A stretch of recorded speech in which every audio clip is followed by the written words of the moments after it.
खबरदार तू खुदा लेने की कोशिश की थी कोई भी नहीं जुलिया इथू मैं अपनी जबान दिती है। शाका तू पागल है क्या धारा दुश्मनी की ना जाना है ओ भी इस कुड़ी की खातर यह सोची कि न हमारा पहला मकसद कुछ और है।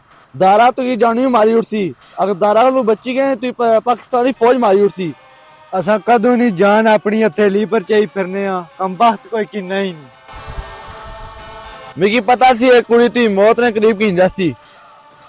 खबरदार अगर हमारे फैसले दखल अंदाजी करने की कोशिश की जाता है लगी जा जो लगी जा।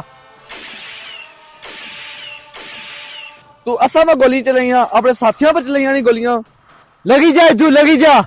शबनम में लगना इसलिए इसने शराब पर इश्क ना जुनून सवार है लगी जुली तू मारी गाल मन चल जुला तू। ड्राइवर इन्हें सारे की अपनी मंजिल तक पहुंचाई ओड़